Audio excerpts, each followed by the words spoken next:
first rodeo. I've never had to ask to speak to you like this, especially at such close quarters. The last time I requested to speak with the press, it was in 2021 when I had credible information that there was an active murder plot against me. I spoke at the time only after I had submitted petitions to the Nigerian police under the leadership of Akim Odumosu as the police commissioner at the time. My petition was specifically addressed to his office. He is today of the Lagos State Park Services. At the time, I mentioned 3 names with specificity. Included amongst the 3 at the time is a traditional ruler in Lagos State. I did not go to social media to mention any names because my intention was not to scandalize, but to seek the due protection of the law. I equally copied this letter to the Director of State Security Services in Lagos State. These petitions were duly received, but neither were acted upon. That was in 2021. I trusted to God for my safety, and unlike many others, I refused to flee Nigeria, even in spite of the knowledge of the fact that people in very high offices were after my life. I did not go to social media. I wrote due petitions to state security services and to the Nigerian police. Duly received, names specifically mentioned, nothing was done. There were 6 persons in that meeting. I mentioned only 3 names.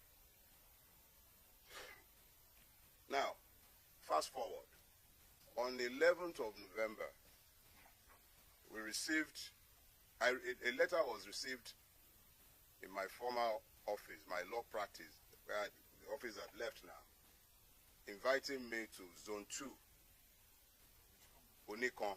That's the Lagos and the Nigerian Police Command Zone 2 at Onikon. A letter signed by DCP, I believe Nwoga or something. The DCP signed the letter.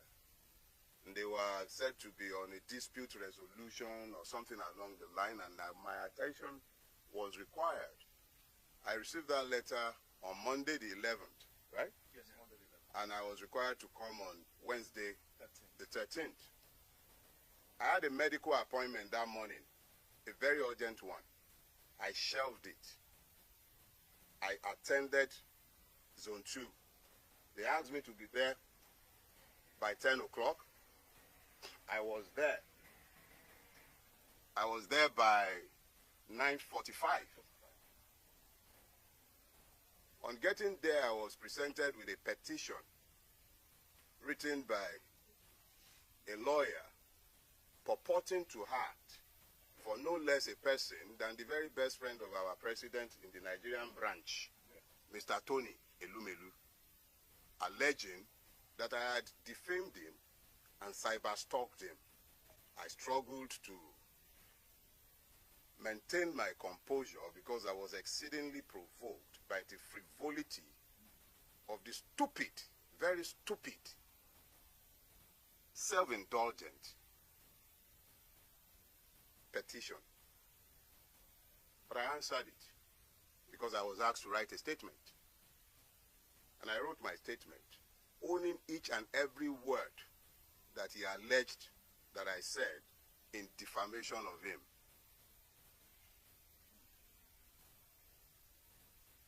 The IPO then took my statement and the file to see the DCP, who had signed my letter of invitation, and I was asked in. I'm giving you this background because they are all germane. Yeah. The gentleman, I believe DCP Nwoga, then said I should be given bail and I should go. And whenever they needed me, they would send for me. And I felt that this was classic police harassment. So I told the gentleman, I have written a statement in response to a clear allegation. There are no ambiguities. I have not denied what he claimed that I said. But I am saying that there is absolutely no crime There is absolutely no crime to be found in what I had said. And what did I say? Somebody asked me on Twitter. Somebody tagged me and asked a question. The person asked if I thought Mr. Tony Elumelu might, in 2027, support a person like Peter Obi to become the president of Nigeria, just as Elon Musk had done similarly in America. And I answered, how can you possibly be asking that of Tony Elumelu? Tony Elumelu is a member of the Nigerian ruining class. A veritable member, a beneficiary of the system. Why would he fight against the system? I think then I translated the Yoruba proverb, I said he's an impoverished rich man. That was the extent of everything I said. At best, you call that vulgar abuse. So I was actually quite irritated that a man has...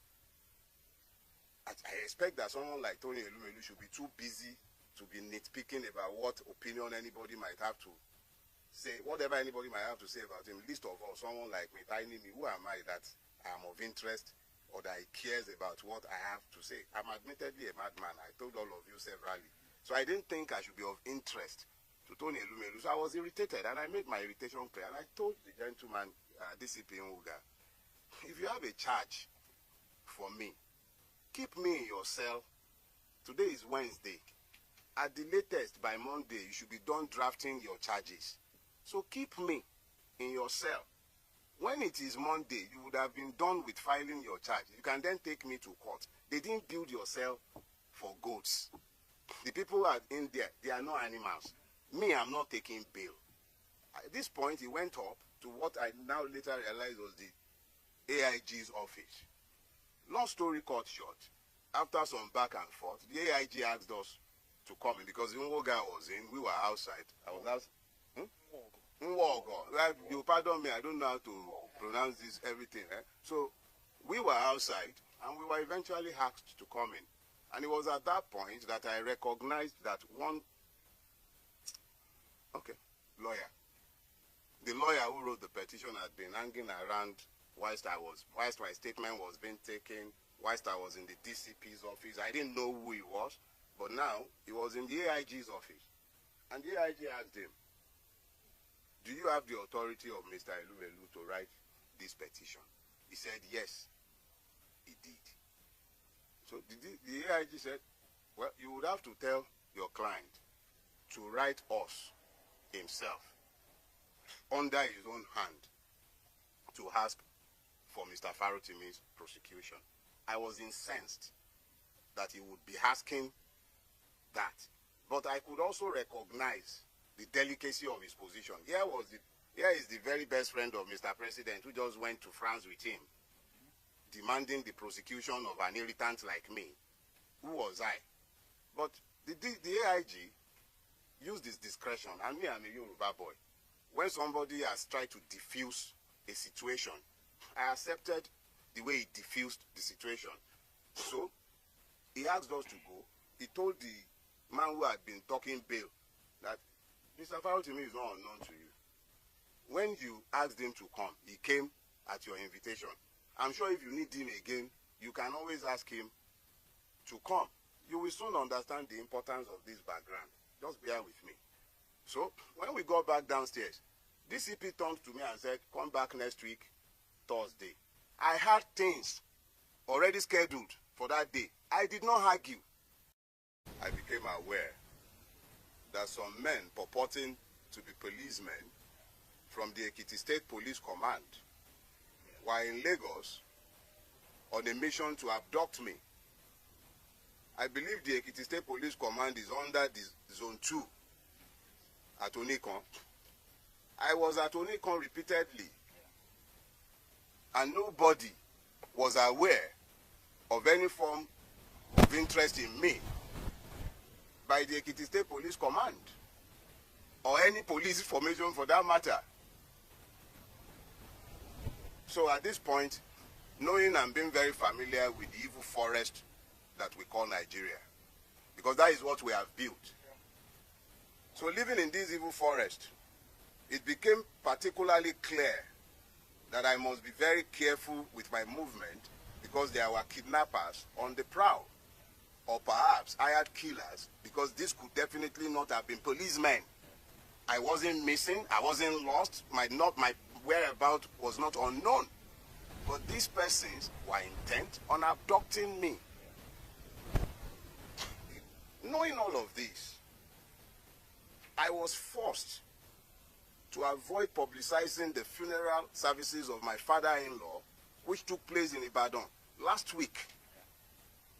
I had to be moving around like a prey, being hunted by persons who are meant to be paid by my taxes for my protection. Things got to a head on Friday afternoon when one of my domestic staff was about to be abducted in this same attempt at getting me. He was told that he had a parcel. But I had already raised the threat level in my household and everywhere around me. And the young man was conscious enough to avoid being abducted.